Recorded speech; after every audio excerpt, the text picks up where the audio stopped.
swore in some of my live videos, so fuck that guy, right? Now, it's Saturday morning. I think it's early, so I don't think anyone's actually going to watch this live video.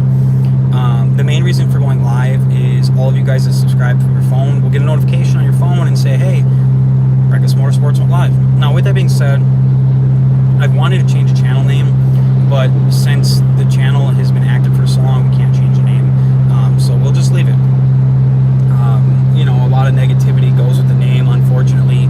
That was stemmed up by others, and there's nothing we can do about that. And it hasn't really, I'll say it hasn't hurt us because my business grows every single day. But with that being said, we put out videos every once in a while, and we name a new vehicle that we're going to try and get into. I bought a BMW 2 days ago.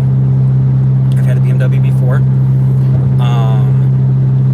I like the way they drive. I like the way a straight six drives. This one just happens to be a twin turbo straight six. Now,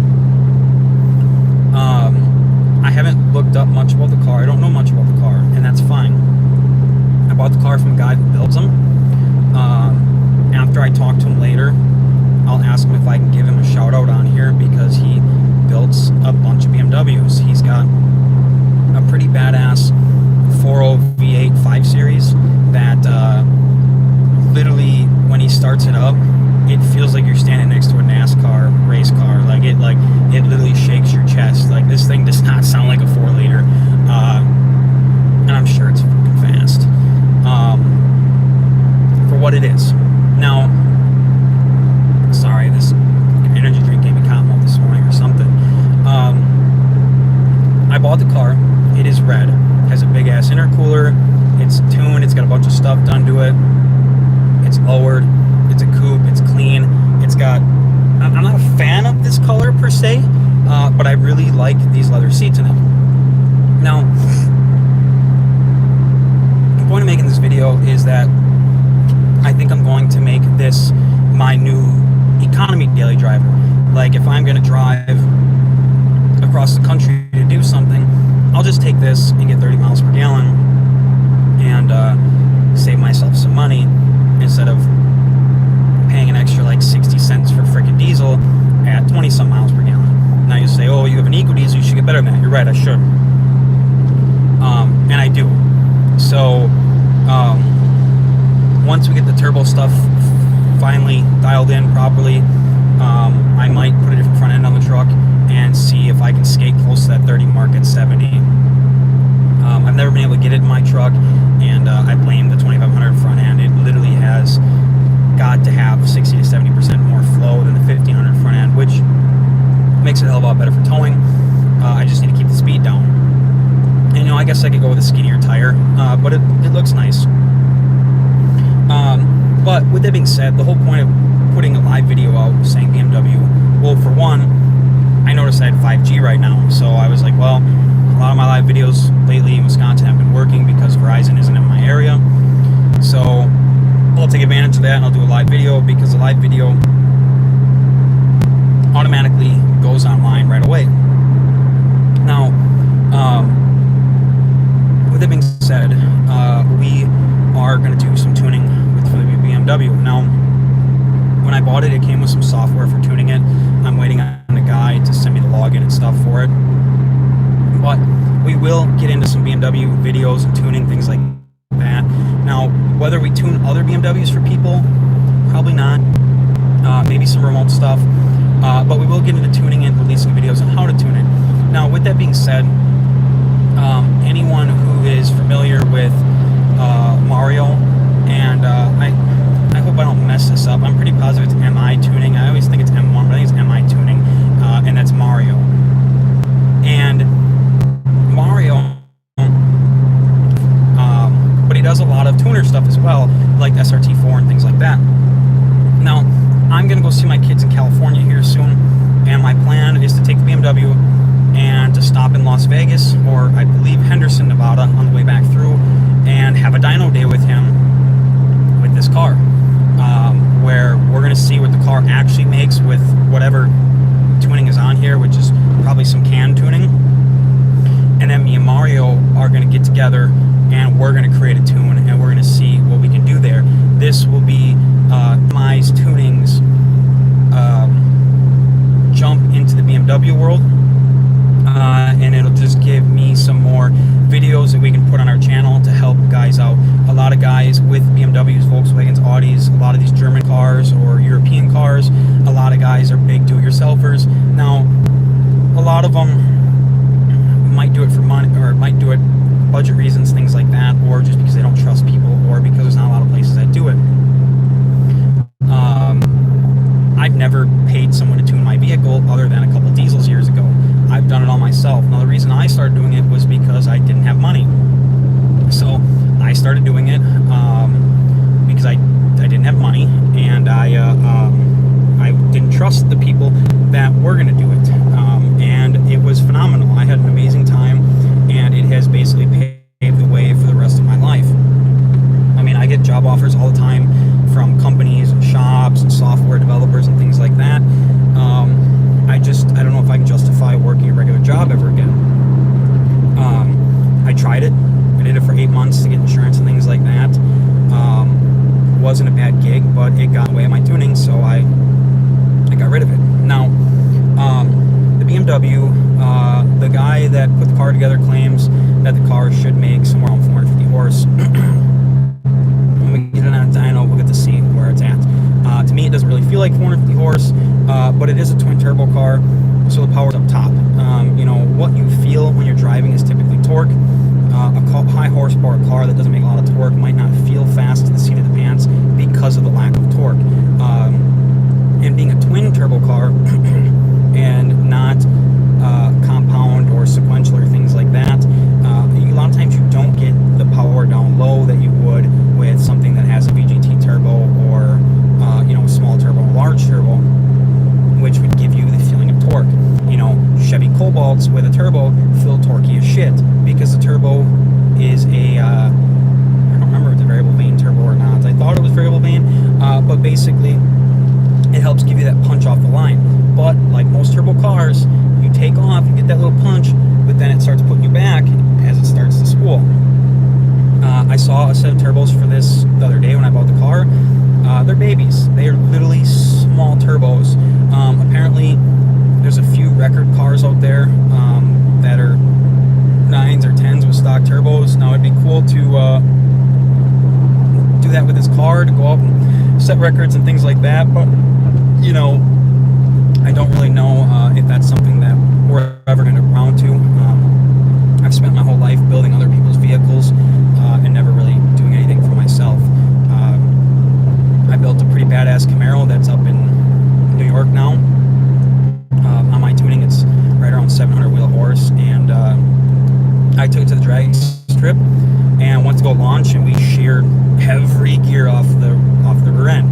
I had bought a ZL1 rear end for it, and the guy was a scammer.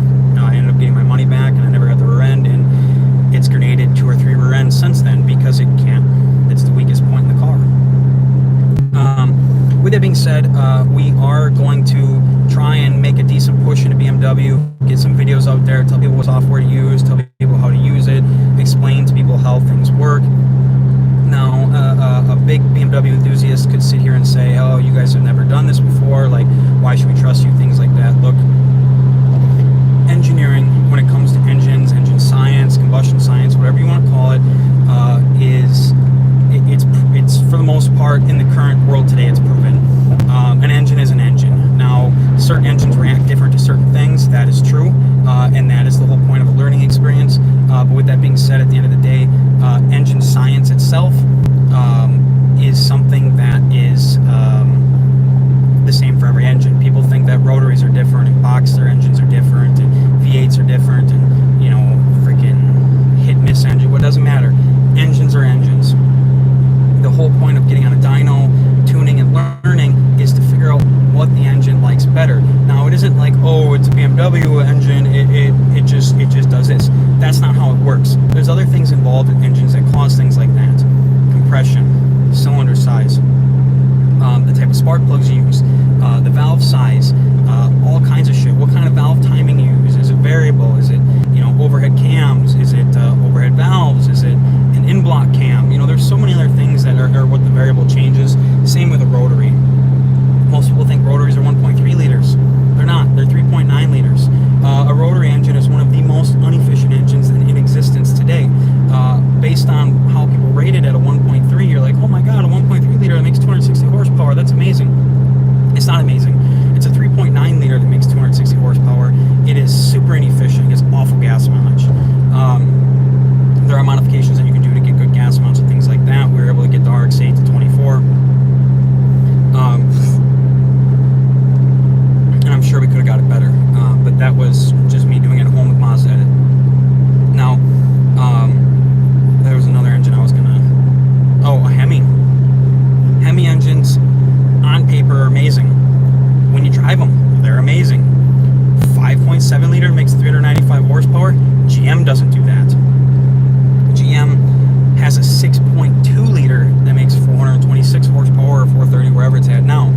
The hemispherical engine makes power. The Hemi makes power.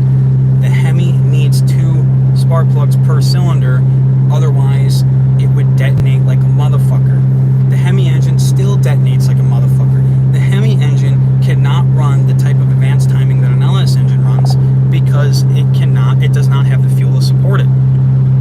Now, if you could run a hemispherical engine 30 plus degrees advanced at wide open throttle, you would make, not only would it be super efficient, you'd make a retarded amount of horsepower, which is why Hemis need ethanol. Hemis need race fuel. When you get them on ethanol and race fuel, they make big money power. It's just the way of the game. A hemispherical engine can be efficient with the proper timing. The problem is, in order to get the proper timing for it to be fuel efficient on the freeway, you got to run 91. The problem is 91 costs anywhere from 30 to 70 cents more per gallon, which basically destroys the whole purpose of efficiency. So, at that point, it is what it is. There's going to be a lot of things out there that people can do to make it better. And you can see that it is getting morning time here in Madison, Wisconsin right now. The sun's getting super bright. But like I said, I have not had a single person watch this live stream yet because it is Saturday and it is super, super early in the morning, and I never expected anyone to watch it. I just hope that this gauges some sort of interest from people into the BMW world. And I'm sorry that it takes us so long to put out new things. It's not really like we go out and borrow people's vehicles. We usually try to buy a vehicle and then release the stuff for it. So with that being said, I own a BMW, so we'll make some videos for BMW. I owned a Hellcat. We did some videos for the Hellcat, and so on and so forth, and things like that. And we'll keep doing that. And I have a lot of friends that do that as well, because it is the only way to make a real perfect tune. Anyone can make a tune on a dyno for a vehicle and be like, okay, this is good, and then send it on its way. It'll never keep getting better. We want to continue to make it better, so that's why we take a vehicle like this, we drive it for thousands and thousands of miles, and we tune it, we log fuel economy, we log everything to try and make it perfect. My EcoDiesel tuning has more miles on it than any tuning out there. There's no company that has put the EcoDiesel miles on that we have, and I can guarantee that. So with that being said, we're going to do the BMW. We're going to release some BMW videos for people. We're going to hopefully do some stuff with MI tuning and maybe do some more shout outs and hopefully keep pushing the world forward. There's some companies in Canada that MR tuning or EcoDiesel Owners of Canada have gotten into it with, and I think I'm thinking about getting a passport and going up there and doing some videos with those companies, just to show how negative these other companies can be, or negative the